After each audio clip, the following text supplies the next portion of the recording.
Hola, quería explicar en este vídeo un problema muy gordo que hay en la ciencia hoy en día. Utilizar máquinas para observar la realidad requiere que ya hayamos visto esa realidad sin máquinas para luego poder confirmar si lo que estamos viendo es cierto. Un ejemplo es esta cámara que estoy utilizando. Ustedes estáis viendo no exactamente lo mismo que yo, pero una correlación de la realidad bastante cercana a lo que estoy yo viendo, así nos podemos comunicar, ¿vale? Voy a explicarlo a través de dos máquinas. La primera es el espectrómetro de masa y la segunda es el telescopio newtoniano, ¿vale? O el telescopio reflector y los telescopios refractores también les ocurre esto. Vale, empecemos. El espectrómetro de masa es un aparato que se utiliza para identificar los elementos químicos que forman un compuesto o para determinar el contenido isotópico de diferentes elementos en un mismo compuesto, ¿vale? Un isótopo es un átomo que pertenece al mismo elemento químico que otro, tiene su mismo número atómico, pero distinta masa atómica. Bien, para ver cómo funciona un espectrómetro de masa, vamos a ver este vídeo de Khan Academy. Un espectrómetro de masas consiste en tres partes. Tenemos un ionizador, un analizador de masas y un detector. Primero veamos qué hay en el ionizador. Bueno, el ionizador tiene que estar completamente vacío. Tenemos que quitar todas las partículas de gas que haya adentro del espectrómetro porque de lo contrario no va a funcionar. Después lo que hacemos es colocar la muestra, que puede ser un sólido, un líquido o un gas. Vamos a inyectarlo en este tubo ionizador.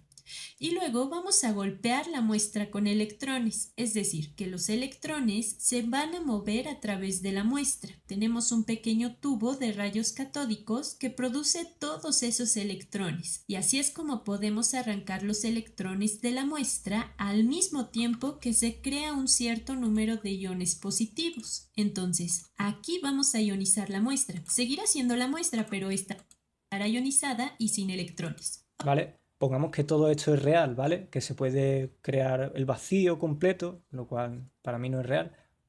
Que hay electrones, que los ionizamos, ¿vale? Pongamos que todo esto ocurre.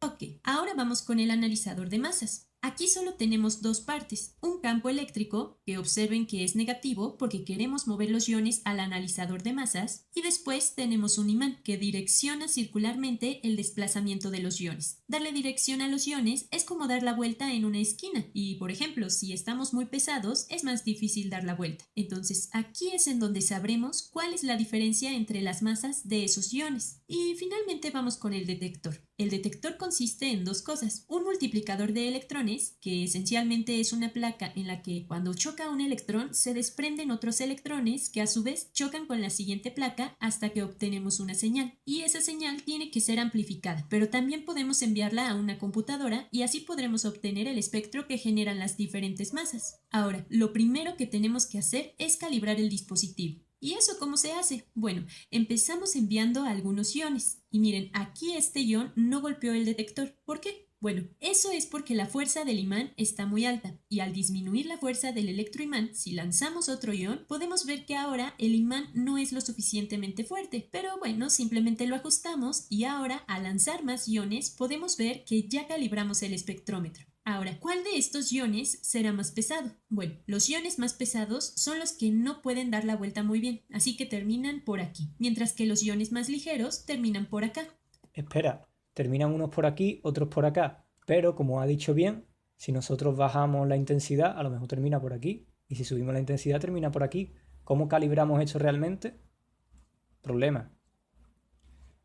Ok, ahora analicemos la muestra. Así es como se ven los resultados al crear un espectro. Aquí tendremos las diferentes masas y aquí la intensidad. Si la intensidad es alta, podremos ver picos y eso significa que tenemos muchos iones con ese peso atómico específicamente. Entonces, hagamos una prueba con el cloro. El cloro solamente tiene dos isótopos estables, cloro 35 y cloro 37. Veamos qué ¿Vale? Esto ya nos lo están indicando antes de hacer con cualquier prueba. pasa cuando analizamos el cloro con el espectrómetro de masas.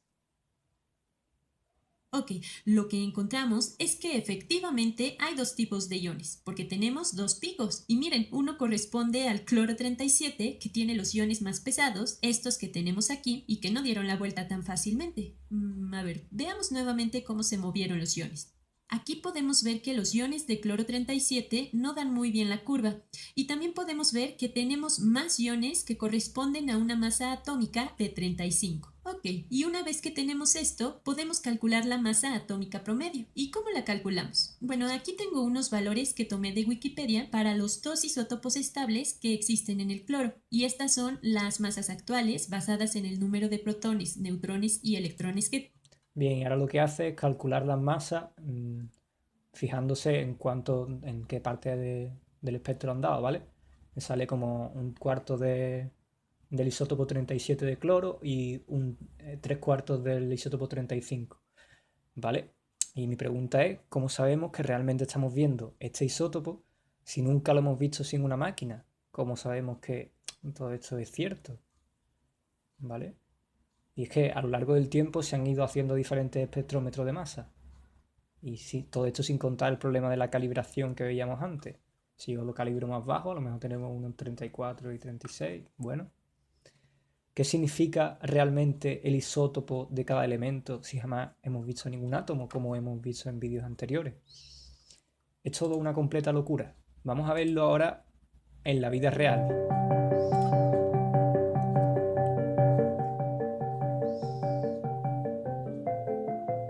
La espectrometría de masas es una técnica de análisis que se basa en ionizar moléculas y estudiar su relación masa-carga. A través del análisis de esa relación masa-carga es posible determinar el peso molecular de la misma o de sus fragmentos y a través del estudio de dichas masas y las masas de sus fragmentos obtener bien una información estructural de la misma o bien una cuantificación de la concentración de dicho compuesto en una mezcla. Esta técnica nos permite tanto la identificación de compuestos por confirmación de su estructura como la cuantificación de un determinado compuesto en una mezcla o en una disolución. En el Servicio de Espectrometría de Masas de Nucleus nos dedicamos a realizar análisis en general de compuestos orgánicos y para ello presentamos una dotación de equipos bastante avanzada. Disponemos de 5 espectrómetros de masas, 4 de ellos son conectados a HPLCs y uno de ellos a un cromatógrafo de gases, y tenemos capacidad para identificar y cuantificar compuestos orgánicos en cantidades realmente pequeñas. Somos capaces de detectar trazas hasta niveles de nanogramos por mililitro e incluso en algunos casos nanogramos por litro, y somos capaces de desarrollar nuevos métodos de análisis para compuestos en los que en este momento no existe ningún tipo de análisis. También realizamos confirmaciones de compuestos conocidos e identificaciones de compuestos desconocidos, ya sea en mezclas o en compuestos puros de los que no se conoce su estructura. Procuramos que nuestros análisis se realicen en tiempos relativamente cortos. Las muestras más sencillas se suelen realizar en un plazo de unas 24 horas y análisis un poco más sofisticados procuran realizarse en menos de una semana. En general trabajamos para distintos grupos de investigación, ya sean de dentro de la universidad, otras universidades, centros de investigación y también para empresas privadas. Se llevan a cabo nuestros análisis generalmente en el campo de la química, de la farmacia, también de la medicina y de la biología. Realizamos colaboraciones con diversas empresas tanto de España como de Portugal, ya que en general hay muchas empresas que no están dispuestas a asumir el coste de la compra de un espectrómetro de masas, pero suelen estar muy interesadas en la información que estos proporcionan para sus determinados procesos de producción. Aquí dice que están interesados en los procesos de producción, ¿vale? De los trabajos que se realizan en el ámbito de la cuantificación es la determinación de pesticidas o de hidrocarburos policíclicos aromáticos para temas de contaminación, por ejemplo, en aguas. También se lleva a cabo el estudio de la presencia de fármacos en plasma mediante el aislamiento y posterior cromatografía por HPLC. El estudio de neurotransmisores, por ejemplo, en muestras cerebrales también se ha llevado a cabo en este laboratorio, así como la presencia de determinadas hormonas en sangre. Vale. Nos vamos a Nucleus. ¿Vale? Esto es el servicio de apoyo a la investigación de la Universidad de Salamanca. Nos vamos a los servicios que trae y dice aquí análisis de isótopos estables. Y aquí nos dice, el servicio de análisis de isótopos estables realiza determinaciones de las relaciones isotópicas de los elementos ligeros, hidrógeno, carbono, nitrógeno, oxígeno, pum, pum, pum, pum. Análisis elemental. Aquí tenemos. El servicio de análisis elemental pretende apoyar a la comunidad científica, realización de diferentes típicos de análisis químico, cualitativo, cuantitativo. Surge de la unión de los antiguos servicios de análisis químico aplicado, ¿vale? Y espectrometría de masa. Análisis químico aplicado es que yo cojo una sustancia y le hago una prueba real sobre la cosa y reacciona de una determinada forma, lo que es proceso químico, ¿vale? Transformación de una sustancia iniciales, ya sea por un proceso químico o por ver cómo reacciona, básicamente. Esa es la química aplicada. Otra cosa es la espectrometría de masa. Yo soy una empresa, ¿vale? Necesito lanzar mi producto, el cual he creado experimentando con el producto real y viendo cómo reacciona ante diversas cosas. Y yo para lanzar mi producto al mercado necesito saber de qué compuesto está hecho para ponerlo en ingredientes. Está hecho de ¿vale? Todo lo hemos visto. Bien, entonces yo voy a la Universidad de Salamanca y le pido a Nucleus que me dé un análisis de isótopos estables, por ejemplo, o lo que tú quieras, ¿vale? El análisis de los compuestos. Y luego cojo esa información y lo pongo en la composición de mi producto que me han pasado. Bien. El tipo dice que se utiliza en los procesos de producción. Bueno, el proceso de producción es un proceso de experimentación con las cosas. Y después tú tienes que ver cómo afectan esas cosas al organismo, por ejemplo, en la comida y demás. Algo que no se hace en la vida real, ¿vale? No se ve cómo afectan las cosas a largo plazo y todas estas cosas que estamos viendo. Todo viene por este paradigma de la ciencia, de que esos iones, todas estas cosas, esos isótopos serían cosas reales. No son cosas reales, son mediciones. Decir que algo tiene tantos átomos de no sé qué es decir como que algo tiene tantos metros. Bien, es una medición. No es una cosa real. Alguien no va a decir, pues el metro sí, el metro existe en la realidad. ¿Vale? Después de ver un ejemplo a nivel micro, vamos a ver un ejemplo a nivel macro, ¿vale? Aquí tenemos el telescopio reflector. Un telescopio reflector es un telescopio óptico que utiliza espejos en lugar de lentes para enfocar la luz y formar imágenes. Bien, aquí tenemos la historia del telescopio reflector y vemos que se le atribuye a Leonard Giges, el primero. Bueno, tenemos unos cuantos aquí. Y aquí vemos que Isaac Newton perfeccionó el telescopio reflector alrededor de 1670. Los telescopios reflectores evitan el problema de la aberración cromática, una degradación notable de las imágenes en los telescopios refractores de la época. La aberración cromática en óptica, la aberración cromática es un tipo de distorsión óptica provocada por la imposibilidad de una lente para enfocar todos los colores en un único punto de convergencia. ¿Vale? El telescopio refractor es un sistema óptico centrado que capta imágenes de objetos lejanos utilizando un sistema de lentes convergentes en los que la luz se refracta. La refracción de la luz en la lente del objetivo hace que los rayos paralelos procedentes de un objeto muy alejado en el infinito converjan sobre un punto del plano focal. ¿Vale? Ya está postulando que los objetos se encuentran muy alejados en el infinito. Bien. Aquí tenemos el telescopio newtoniano, que es el que inventó Newton.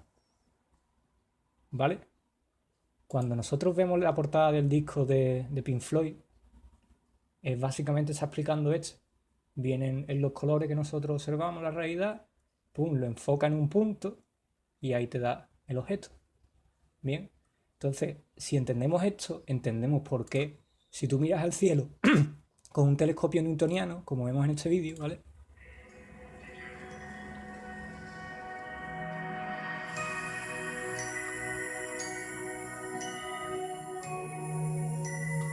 Aquí lo vemos.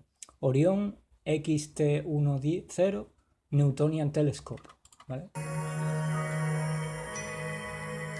Y que vemos con vemos esas cosas, ¿vale? Vemos eso, vemos ahí Vemos esto, que sería Saturno, ¿vale? Ahí.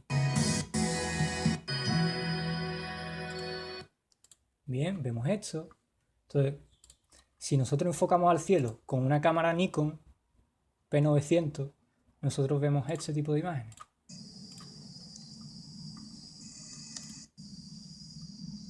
¿Vale? Esto es lo que los terraplanistas llaman una estrella. Para Newton esto era una aberración cromática, entonces dijo, no, esto lo que estamos viendo no es real. Vamos a inventar una forma que todos estos colores que estamos viendo los enfocamos en un punto y nos dan un objeto según es real. ¿Bien? Pero no es ningún objeto real. O sea, lo que vemos con un telescopio newtoniano es lo que ocurre aquí. ¿Vale? Vemos los colores, se enfoca en un punto y nos sale un objeto circular. Esta empresa la puse en otro vídeo, que estaba fundada por el Maximilian Heider, que es el premio Nobel de Física en 96, entre otros, y dice, incluye correctores para spherical, chromatic, ¿vale? Correctores. And chromatic aberrations, aberraciones, aberración cromática, ¿vale? Entonces entendemos que la ciencia, cuando ve algo que no casa con su teoría, la llama aberración. E inventa máquinas para destruir esas aberraciones, ¿vale? Y que cuadre todo con su teoría. Esto, si yo busco patafísica en Google, vemos que la patafísica es un movimiento cultural francés de la segunda mitad del siglo XX vinculado al surrealismo. Y dice, a raíz de su lectura, algunos admiradores empezaron a practicar una ciencia paródica llamada patafísica, dedicada al estudio de las soluciones imaginarias y las leyes que regulan excepciones. Excepción, aberración cromática. ¿Qué hacemos? Creamos el telescopio newtoniano, solución imaginaria, para que desaparezcan las aberraciones, y aquí tenemos nuestro planeta. Ya estamos bien contentos y bien tranquilitos, ¿vale?